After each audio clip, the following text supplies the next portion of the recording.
Skyhawk Sports Network here, joined by head coach Johnny Cox. Coach, first, just your opening thoughts following today's 58-24 loss to CSU Pueblo. Today, obviously disappointing that we lost. There were aspects of the game that I was excited about, things that we should have been celebrating at the end of the game. However, the last quarter kind of fell apart, and I didn't like how we played as far as the amount of discipline and we played a little bit emotional in the last quarter, and we saw that what we had been fighting for kind of got out of hand when we played like that. So we ended up kind of learning from that. But if you look at the first three quarters and the first half and the first quarter, we were able to really accomplish some internal goals that we had set, and the kids fought the entire game, so we really definitely established some grit. But now we have to play better winning football during the games in order to be more successful.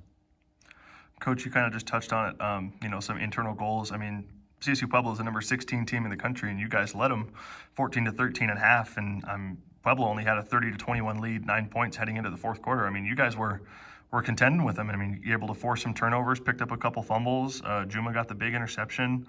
You guys were hanging with them, and they looked pretty stymied through the first half. I mean, they were struggling to move the ball, couldn't really get inside the 30. Talk to me about what that does for just the confidence of the team, regardless of the score, moving into the rest of the season. Yeah, I think we can really build on those other things. We'll look at the details and see some of the things that really went well, and hopefully encourage these guys to prepare harder and with more detail, and so that we can take advantage of that next situation. We should be eager, with the growth that we're seeing, not only in the practice field and now, not only in the program, and now we're seeing it on the actual game field. We should be eager to get out in the field next Saturday and really show where we've grown. So we really wanted to make, internally, we really wanted to make Fort Lewis College a tough place to play, and I feel like we're starting to establish that with some of the attitudes and the effort that we've done. And we really wanted to jump on people. That's huge for us, and so we were able to accomplish both those goals today. But we could have done it at a higher level, and I think we would have really liked the result if we could have been able to accomplish or just play better. Caleb Davis today led your guys' defense with 7 total tackles. If I remember correctly, he made his first start toward the end of the season last year, possibly at Mines, and has kind of grown into one of your guys' top 4 or 5 tacklers this season. Talk to me about his impact, especially in the secondary, where maybe in past seasons you guys might have struggled. Yeah, we'll just keep getting better and better every year. Caleb is a special talent. He's a tough, thick kid that is physical and is athletic, and so we really we're glad he's on our team. And I think the most important part of what you're able to see is that he's fast. He can run, and so that's been a premium as far as getting guys that can play at the college football level speed wise. So we've improved that, and he was a big part of, and that's definitely some attributes that he brings: toughness, physicalness, and speed to the position. So, and he had a great smile, great kid. So I really enjoy, and I'm glad that Caleb's on our team. Talk to me a bit about Jamil Humphrey. 4 catches today three catches on 4 targets today, 60 yards, but I believe he got his first career touchdown, and it was, quite a good little slant out of the slot between a couple defenders, and I feel like maybe we haven't seen him too much in red zone packages this year, but he came in and delivered right away. Yeah. Jamil is a very talented wide receiver, and so today was a real good day for him as far as not missing opportunities.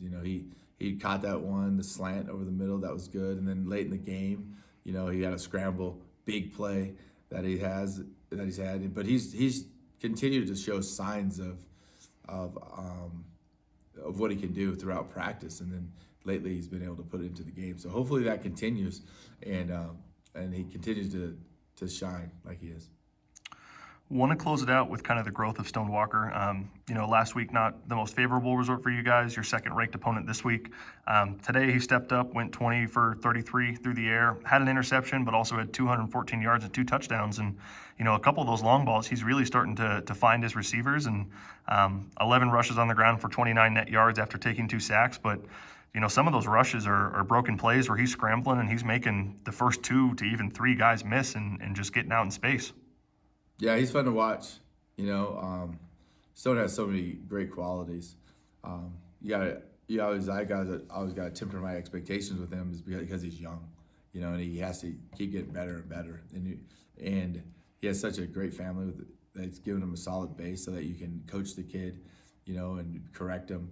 And he's so smart and has a lot of ability. So as it keeps tying together, he just needs reps, game reps, keeps growing and getting better every single week. I can't wait to see what he does next week and in the next time that he's out there on the field. So he is starting to fulfill his potential, and when he continues to do that, I feel like he's going to be a very special player in our conference. Perfect. Coach, we'll kind of close it out with this. Like I mentioned, you guys took number 16 in the country, 30-21 into the fourth quarter, trailing by only a score and a half. What's the big adjustment that you guys need to make heading into Chadron State next week to make sure you can come out on top? I think we got to expect it. It can't be a surprise. And then emotionally turn our energy towards the details and the things that we can control. I felt like at the end of this game, we were kind of wanted to be mad at the refs a little bit more than we needed to be. We wanted to be mad at other things that we couldn't control, and they kind of sapped our energy, and we didn't allow us to play with the best class and the largest amount of class that we need to play with. And so we got to grow, and this is part of the process. But I do feel like we'll be encouraged, and I do feel like we'll have a great week of practice, and we're excited about our opportunity to go play against Chadron and see how much better we can get this week. Perfect. Thanks, Coach. Thank you.